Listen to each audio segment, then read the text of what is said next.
more than 30 years, a serial killer terrorizes Wichita, Kansas, stalking and killing young and old alike. Women, men, even children. We were scared to death. And so he was controlling all of us. Who was this murderer? Why is he targeting us? This doesn't happen in Wichita, Kansas. The crime scenes reveal a depraved fascination with bondage, strangulation, and sexual perversion. His entire essence was to create this sexual sadistic fantasy. So the torture part was their knowledge that he had control over them, and he was going to exercise that control by taking their lives. The killer taunts police with cryptic letters, deranged poems, and terrifying clues. When he described how my sister died, it was tearing my chest open and ripping my heart out, kind of a feeling. But this monster turns out to be something completely unexpected. Dennis Rader was a guy who really hid in plain sight. He is candid about his crimes, sharing details with reporters. And I asked him, I said, how could you kill a child? And he very nonchalantly said, it was just collateral damage. When he bound victims, he wanted to see their terror. Meet Dennis Rader, AKA the BTK Killer. BTK stood for bind, torture, and kill. And that's exactly what he did to his victims. A seemingly ordinary church-going family man and respected member of his community. He was the guy who lived down the street. Until murder made him famous.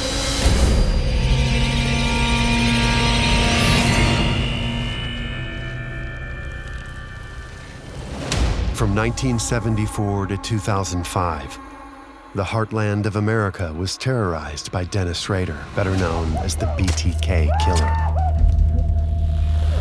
His murderous deeds cast a pall over Wichita, Kansas. When BTK started his killing spree, the town changed. The people changed. The product of dark fantasies, Rader's murders dominated news headlines for decades before his capture. Stephen King based his novella, A Good Marriage, on the BTK Killer, and it was later made into a movie. Both the novella and the movie were about a woman who discovered that her husband was a serial killer. Before his arrest, he enjoyed the infamy of his mysterious moniker, BTK, even going so far as writing to the local news stations about his killings. KTV was this serial killer's favorite station. And he watched us all the time, and we knew he watched us because he would tell us through the communications that he would write to our station. He loved hearing his name on television, reading about it in the newspaper. You know, he wanted that notoriety. It was something that drove him, knowing that people had him on and his murders on their brain and were thinking about him constantly. After his arrest, Rader gave dramatic confessions as TV courtroom cameras recorded his accounts of the 10 gruesome murders he committed. Is this something you were doing for your personal pleasure? Sexual fantasy, sure. He told me an interesting thing when I interviewed him. He said, you know, when I was a child in grade school, I was different from all the other young men. He said, and by the time I got to junior high, I was having dreams and thoughts that I knew no other young man was having. And he said, then I knew who I was and I knew what I was. Born in 1945 in a small Kansas town, Dennis Rader is the first of 4 sons. I baptize this child in the name of the Father, the Son, and the Holy Ghost. His life shall be a blessed one. According to Rader, his mother wasn't religious, but his father's family were devout Lutherans and they attended church every week. Rader will later claim that certain experiences he had as a child shaped his behavior as an adult. He claims that his mother had told him that she once dropped him on his head. He turned blue, which signals that he's losing oxygen. They did not get him any medical help. And his mother actually wondered after he was arrested whether that was a key incident that had affected his brain and his ability to make appropriate decisions. According to Rader, his female teachers would humiliate him in the classroom. What does it say? Jordan went to the carnival. It's carnival, not carnival. Say it with me. Carnival. Carnival. Carnival. Carnival. My first graders can form these sentences. Concentrate. I'm trying. Well, try harder. Oh, your family should be so ashamed. Women can be powerful in a way he doesn't particularly like. And it gets reinforced by female teachers who also make him feel off balance, and by girls that he's attracted to that he doesn't really quite know how to approach, so that he begins to form an idea about women that they might actually control him in ways he doesn't want, and so he needs to find ways to control them first. Whatever made Dennis Rader make that left turn in life is still the secret that he holds, and I'm afraid we may never find out. Rader will also state that he was exposed to sadomasochism, bondage, and domination of women through his father's crime magazines. He discovered true crime or true detective magazines under the driver's seat of his father's car, and they had these shocking images of women bound by rope, staring at the camera. It appealed to him, the idea of keeping women under control. So he would see these covers of true crime magazines and would get aroused. He allegedly begins to fantasize about stalking girls. He would want to do what he called girl traps, keep them bound in some way. And it was the binding which suggested a great deal of control. Over the years, he develops a fetish for women's lingerie. By 1966, the 21-year-old Rader, now enlisted in the U.S. Air Force, is habitually stealing women's underwear. Rader developed an interest in cross-dressing in women's clothes. He developed this interest as a young boy when he touched his mother's and grandmother's silky undergarments. Later, he would steal lingerie from his victims. After being discharged from the Air Force in 1970, Dennis Rader moves back to his hometown of Wichita, Kansas. We're so glad you're home. Thank you. I'm glad to be home. It's good to see you. Friends and family purportedly have no idea about Rader's dark fantasies. All right, I'll talk to you next week. All right, bye. Thanks. Hey, Dennis. There you are. This is Paula Dietz. Hi, Paula. Hi. I'm Dennis. Hi. Nice to meet you. Nice meeting you. Well, I figured since you were back home and with a new girlfriend, I just thought you and Paula could get acquainted. That's all. You two should get to know one another. Dennis Rader and Paula Dietz marry in 1971. Outwardly, Rader is living a normal existence. Beneath the surface, however, he lives a dark, secretive life and regularly fantasizes about women in bondage. What Rader found most arousing was to bind himself with ropes or twines or something like that. Secretly, he would do that. He would bind himself or, go out and bury himself in sand, so he felt kind of trapped. Rader begins working for the Cessna aircraft plant in Wichita, but slow sales lead to layoffs just 9 months later. Dennis Rader said that losing his job at the Cessna plant caused him to feel lost and humiliated. It's okay, sweetheart. Damn it. We'll be fine. My job pays enough. What kind of man lets his wife take care of him?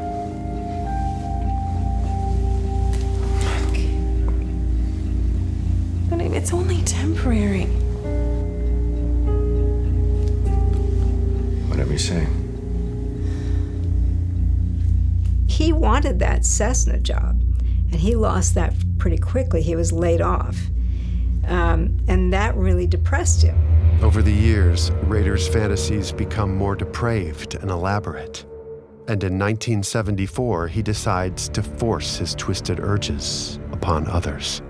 He stalks neighborhoods looking for victims and creates what he will later call a hit kit. The hit kit included duct tape, cotton clothesline, hemp rope, a knife to cut the phone lines, and gloves. So he was testing the waters, in part because he was angry at how life was not working out for him.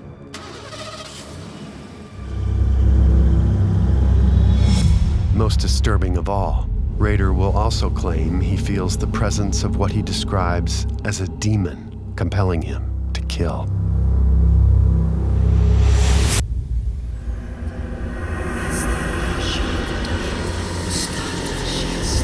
He said that the demon was with him on all the killings. And that's really all we know about that. And that's a little frightening. In 1974, Dennis Rader, who will soon become known as the BTK Killer, is trolling the streets of Wichita when he spots Julie Otero and her daughter, Josephine. He discovers where they live and stalks the family. One Tuesday morning, he decides to act. January 15th, 1974, started out like every other day. Family would wake up, get ready for school. That day was a little bit different because my father was home. Maybe he had had an accident. The three older children, Charlie, Carmen, and Danny, are about to leave for school.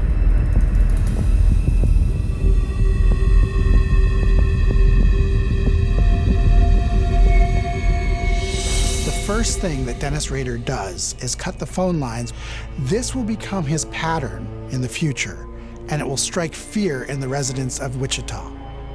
Outside the house, Dennis Rader is unaware that the father of the family, Joseph Otero, is home, recovering from an injury sustained in a car accident. Hurry up so you can get to school on time. Joey, the youngest Otero son, is also home. Don't move. Wait. Please don't hurt my children. Nobody's gonna get hurt if you just do what I say. Sit down, sit down. Sit down now. Shut that dog up. You can take whatever you want. We don't have much. There's our whole Shut the dog up. Shut the dog up before I kill it now. Hey, hang on. If you try anything, they're all dead. All right, okay? All right. To the back. I said to the back! Rader orders the father, mother, and two children into a bedroom. One of the things that Rader prides himself on is that he was very careful, and yet he did not know that all four were going to be home.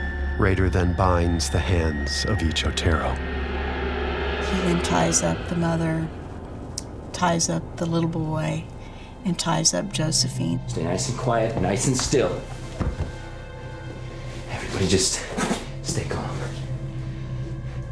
Rader proceeds to strangle the family members, one at a time. He did not realize how much strength he would need to achieve this. It's not like you put your hands on their neck and then they're gone. That doesn't happen.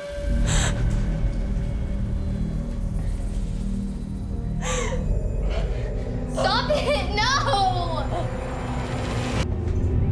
Thinking the mother, Julie, is dead, Rader proceeds to strangle 11-year-old Josephine. Stop! No! Sis! No!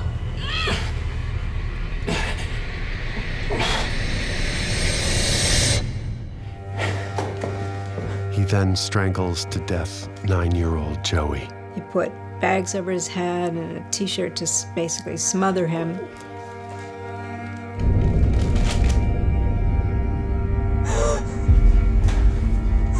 To Rader's surprise, Julie regains consciousness and he strangles her again.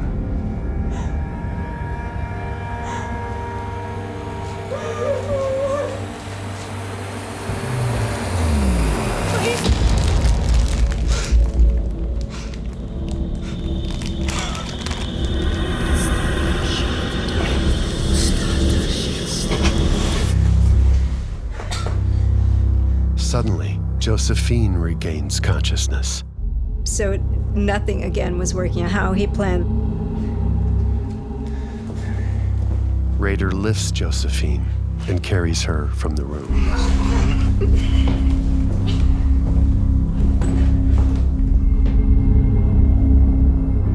Josephine to the basement. And he told her, honey, you'll see your mama in heaven tonight. That's what he told us, he said. She's an 11-year-old girl, and he hanged her from a pipe. Rader sexually pleasures himself as Josephine dies from strangulation. His semen is found on her leg, on her sock, and on the basement floor. They do preserve that, fortunately, but nobody's thinking about DNA. They don't even know what it is. Hours later, Charlie, the oldest Otero son, comes home from school. Sister Carmen and brother Danny, who'd also been at school during the murders, are already in the house. I opened up the door, went through. I said, is anybody home? And one of my siblings yelled out, Charlie, come quick. Mom and Dad are playing a bad trick on us. 15-year-old Charlie Otero discovers his mother and father's bodies. Saw my mother on the bed, and I saw what kind of condition she was in, and it felt like somebody had ripped my chest open and pulled my heart out. My dad was lying on the floor. I remember he had a belt around his neck, pulled really tight, biting into his neck, and his tongue was half bit off. And I realized at that point there's nothing I could do for my family. They were dead. I just felt like my world had come to an end. I physically was aching at that point. Police are called to the scene. They immediately search the house and find Josephine's body in the basement. Did he rape her? Worse. You know, he didn't have intercourse with any of these individuals. He was not sexually satisfied in that way. He was satisfied by the torture that he was able to claim, if you will, on these individuals. He's very disturbed. I mean, this is his first murder. It's pretty unusual to have 4 people your first time out. I got everything. No, I got everything. I got everything. Directly after the Otero murder, he's not sure that he's going to get away with this. He doesn't know if he's been seen. He believes someone's going to come for him. This is too good to be true. When it doesn't happen, he starts to think, I want to do this again, but I'm going to be more careful. I'm not going to make mistakes this time. Hey, you. Hey, I thought you were gone. I missed you. Well, what's gotten into you? Everything okay? Yeah, everything's fine. I'm just glad I'm lucky enough to come home to you every night. As Wichita police search for the killer or killers of the Otero family, news quickly spreads about the grisly murders. It was a horrible event that really stunned Wichita because, again, that's one of the things that happens on the East Coast. That doesn't happen in little Wichita, but it happened and scared the hell out of people. Rader slips back into his other life as husband to his wife, Paula, and as youth leader at his Lutheran church.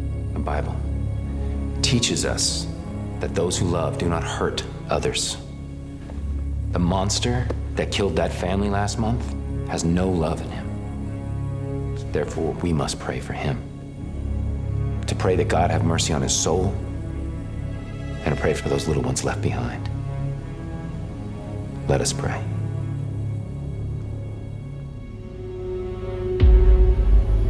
Rader also enrolls in Wichita State University.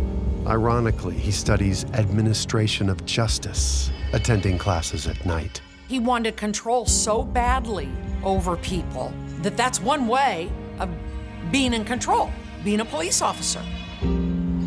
During the day, Rader stalks women as potential prey.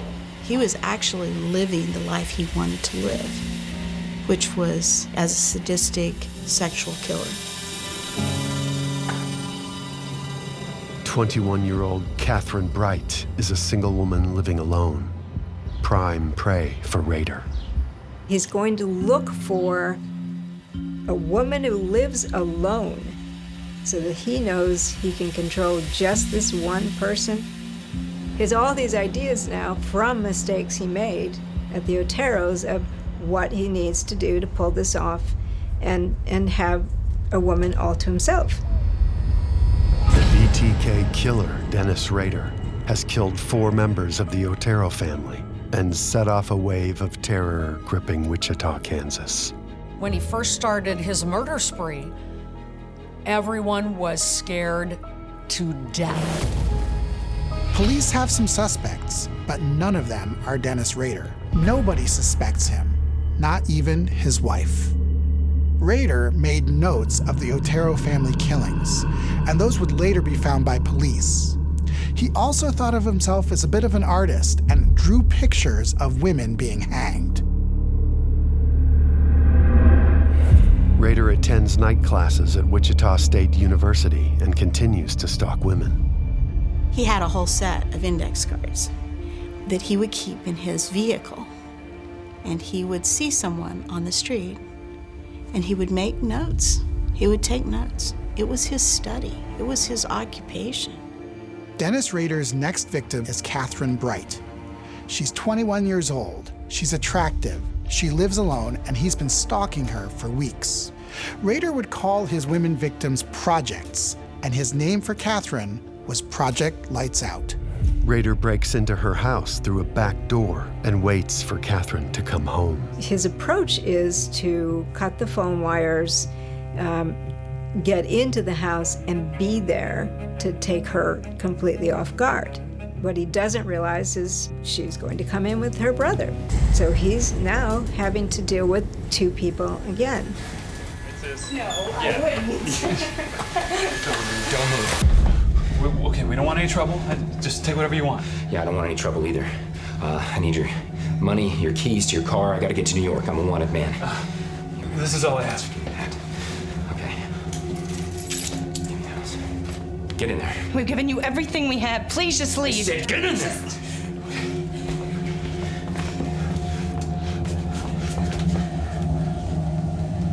Tie her up. If I have to ask you one more time, I swear to God. So once again, he has underestimated all the things that can go wrong. After tying up Catherine's brother, Rader places his victims in separate rooms. Hey, where are you taking her? Hey, let me shut up! I swear to God, I'll kill you. To kill me. Kevin, stop. It'll be okay. I'll be okay. But it's not okay. Dennis Rader has to maintain control. And to do that, he has to kill both Catherine and her brother.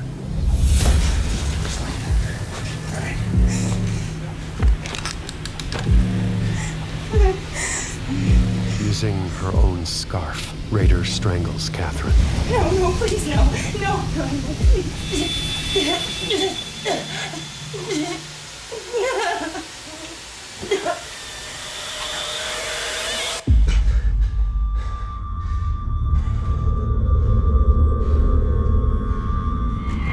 Believing she is dead, Rader turns his attention to her brother, Kevin. Kevin fights him and goes for the gun. At this point, Rader thinks it's over. This is where I'm gonna die. Rader is able to regain control and shoots Kevin twice. Help me! Somebody help me! By separating his 2 victims, Rader has lost control of the situation.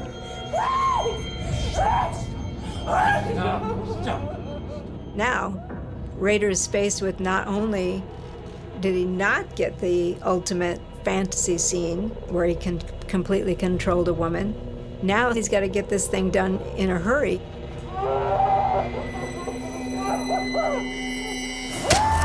Catherine Bright is stabbed repeatedly by Rader with an 8-inch hunting knife.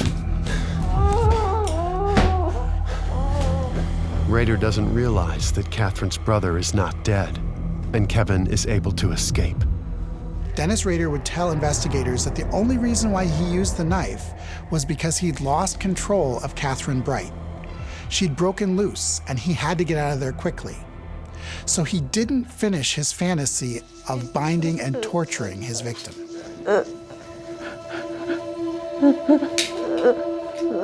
Before leaving, Rader steals a pair of Catherine's underwear.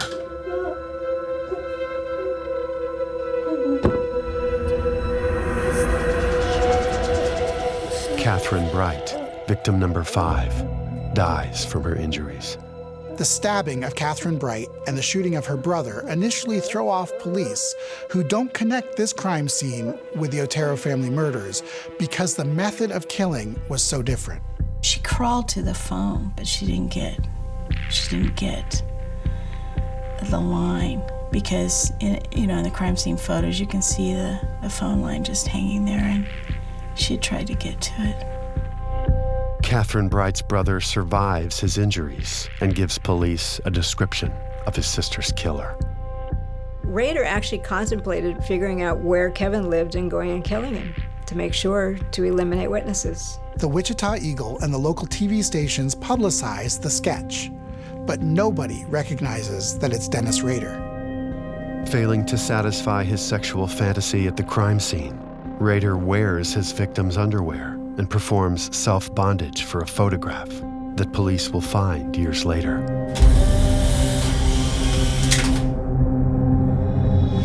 More than 5 months later, in October of 1974, police questioned 3 men about the Otero murders.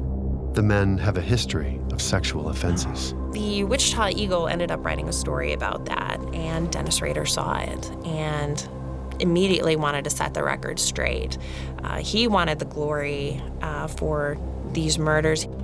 Dennis Rader would claim that he didn't want to waste taxpayer money by sending the police on false leads, which is absurd. Rader composes a letter anonymously claiming credit for the Otero murders. He puts the letter inside a book at a Wichita public library. Then he calls a journalist who tips off police. Wichita police detectives find the letter exactly where Rader said it would be. He writes a letter about knowing what went on at the Oteros and being the only one who knows what went on at the Oteros, so he writes details about that.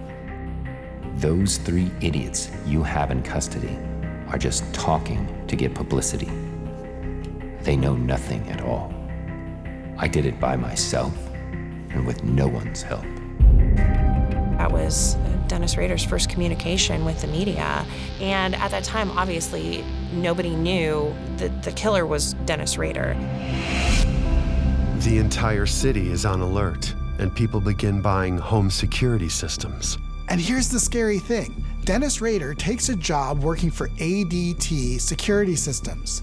He is installing home alarms.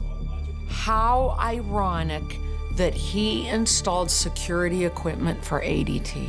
But when you think about it, if you were him, why wouldn't you? It'd be a perfect thing for a serial killer to do.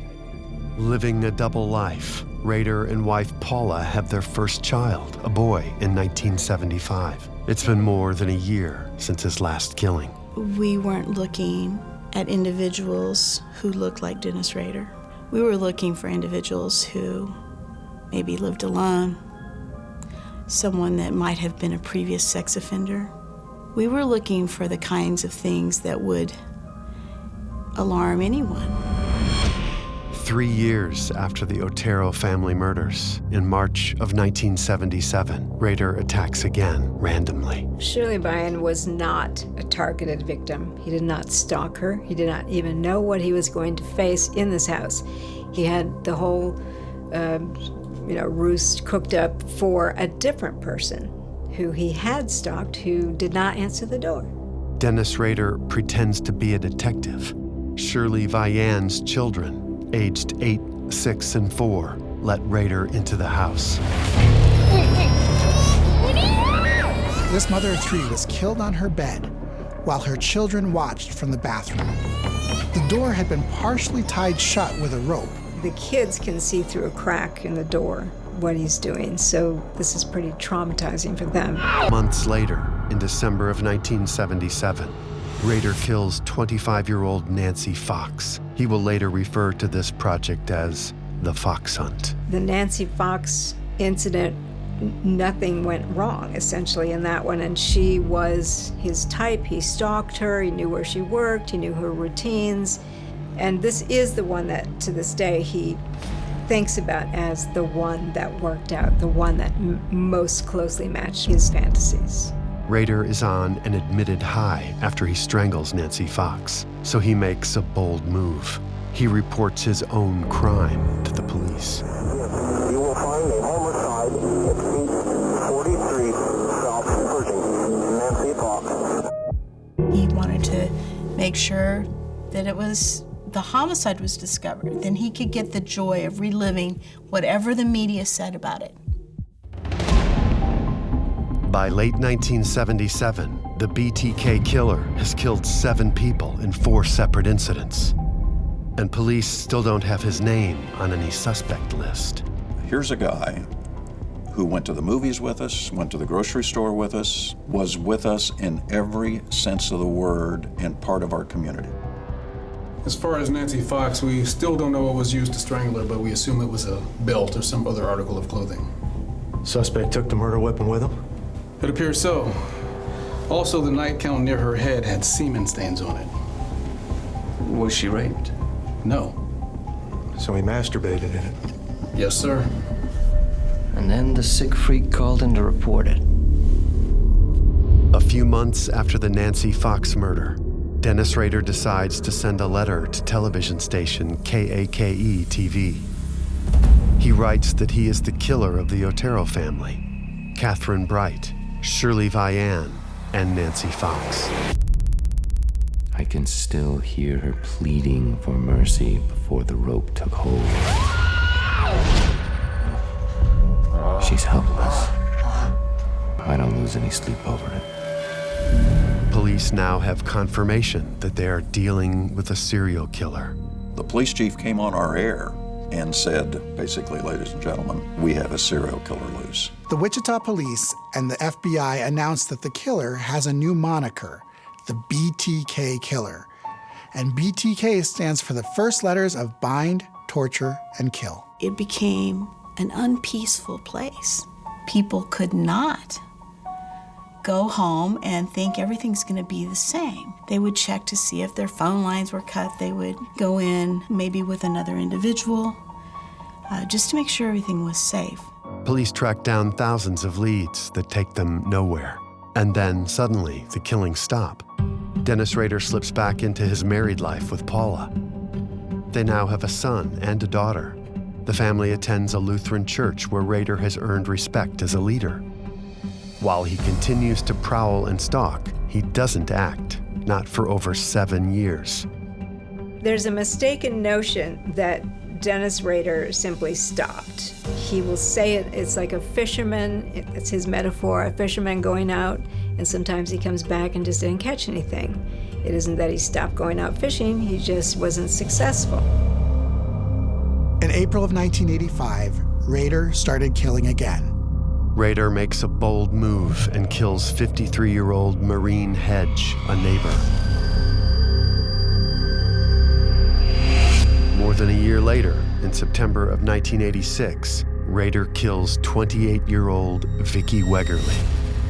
Then, over 4 years later, he murders 62-year-old Dolores Davis. Rader disposes of her underneath a local bridge and photographs her body before leaving. It will be years before police connect the last 3 murders to BTK. In 1991, the BTK killings have officially been classified as cold cases. But that doesn't stop Wichita residents from wondering whatever happened to the BTK killer. I thought he's either been incarcerated, he's dead, moved out of the country, something's happened to him. But instead, he was right here, watching us, and apparently planning for the future.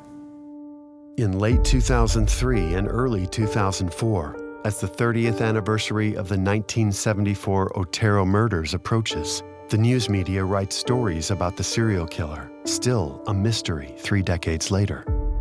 Come on, Dad. No, you don't want a crooked angel, do you? No, it's fine. Come on. It's been 30 years since the infamous BTK Killer killed his first victims, 4 members of the Otero family. Although his brutal crimes sent shockwaves throughout Wichita, his identity still remains a mystery to this day. Can't believe they never caught him. But first, Hopefully somebody did him in. I know I would if I ever saw him. Junior, Dennis, come on. Dinner's getting cold. All right, everybody, gather in. I think a lot of people look at the situation and say, how could they not have known? He was living with you. You knew him most intimately. You should have seen something happening. But he was so skilled in his trickery that his family literally had no clue. In January of 2004, the Wichita Eagle newspaper runs a 30th anniversary story. In the article, the reporter mentions that a book is being written by a local attorney about the BTK murder cases. BTK did not like that. He didn't want anyone else having control of his story. So he sends the newspaper the driver's license of one of his victims that we didn't even know it was one of his victims.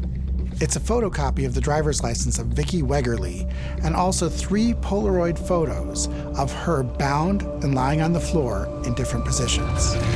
The envelope has a return address of a vacant building and the name Bill Thomas Kilman, whose initials are BTK. Until now, police had not connected the Wegerle murder to BTK. A killer who had been silent for years had suddenly reemerged. Obviously, we're able to break the story, but it was huge news when Dennis Rader, when the BTK serial killer reemerged. Over the next 11 months, Rader leaves clues to the murders randomly around town. Rader calls this his cat and mouse game with police and the media. One clue is a doll attached to a pipe. Rader leaves it for police in a breakfast cereal box. It symbolizes the murder of young Josephine Otero. But the big break comes when Rader starts communicating with police through the classified ads in the Wichita Eagle. Indirectly, he asks them a very strange question. Look at this. Can you trace a floppy disk, Lieutenant Landwire? Be honest. Sincerely, Rex. Is he serious?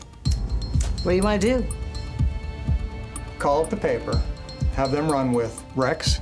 It will be okay. I'm on it.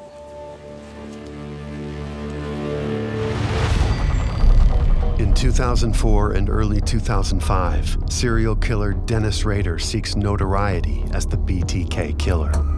He manipulates police and the media by leaving drawings, poems, and various clues.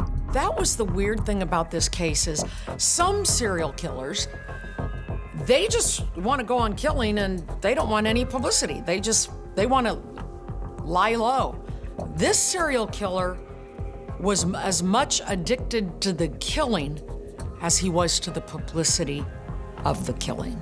There's almost a sense that he's got a relationship with the media people, the local news station and the local newspaper. So now he's got this idea that he has a fan club. Cake TV became part of the story because he had communicated with us all these years, because he liked us, and because we had cooperated with the Wichita Police Department and the FBI over this huge span of time. So now we were part of the story. The biggest break occurs on February 16, 2005, when Wichita television station KSAS receives a floppy disk. Rader was tired of making photocopies, and he wanted to put his documents on a floppy disk. But he had one worry, that police would be able to trace that. So through a newspaper ad, he asked whether police could trace a floppy disk. And they responded through another newspaper ad, no. As crazy as it sounds, Rader trusted the police. Let's hope there's something on here. I can't believe he took the bait. In the disk's metadata, investigators find the name Christ Lutheran Church and a document that was marked as last modified by Dennis. They Googled Christ Lutheran Church in Park City, and on the webpage, his face as president, chairman of the board of the church. Police need more direct evidence to detain Rader. They get a warrant to test the DNA of a pap smear that Rader's daughter had taken at the Kansas State University Medical Clinic when she was a student. So when we received the profile from the pap smear, we knew that the father of the individuals who had given the pap smear was the BTK killer. The crime lab was able to match DNA from 3 different scenes: the Otero family home, the apartment of Nancy Fox, and the fingernail scrapings from Vicki Wegerle. This confirmed once and for all that Dennis Rader was the BTK killer.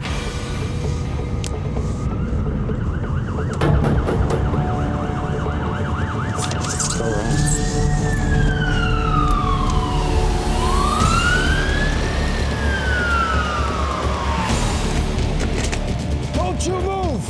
Hands where I can see them! Step out of the vehicle! Get on the ground now! Get down now! After his arrest, police search Rader's home and office. Among the incriminating evidence, they find pornographic materials, explicit drawings, and bondage paraphernalia. During police interrogations, Rader confesses to 10 murders, including 2 that police had not yet connected to BTK: the 1985 murder of Maureen Hedge and the 1991 murder of Dolores Davis. It absolutely came as a shock to his family that he had committed 10 heinous murders. People have asked me about his wife. How do you live with someone that long and not know? He insists that she did not know. I'm confident that she did not know, because that's what she's expressed. Paula Rader is granted a speedy divorce after her husband's arrest.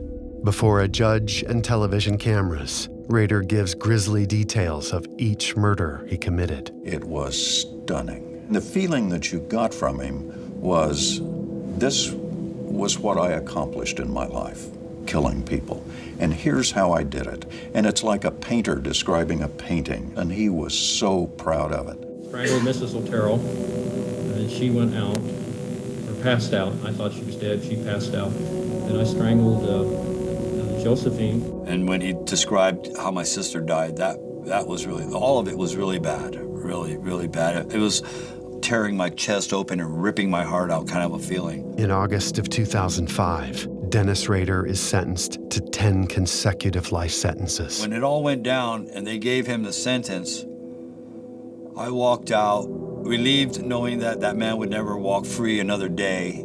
Rader is incarcerated at the El Dorado Correctional Facility, north of Wichita. His family has not visited him since his arrest. He's pretty much 24/7 in his cell. I think he gets an hour where he can go exercise, gets a shower once a week. He watches TV. We don't know what it was that caused his life to make that left turn that turned him into a monster. And my hope is that before he dies, that his brain can somehow be analyzed by qualified people and tell us what that left turn in life was and why it occurred. Because until we know that, we haven't solved the case of Dennis Rader. That's still out there. The question of why did he do it?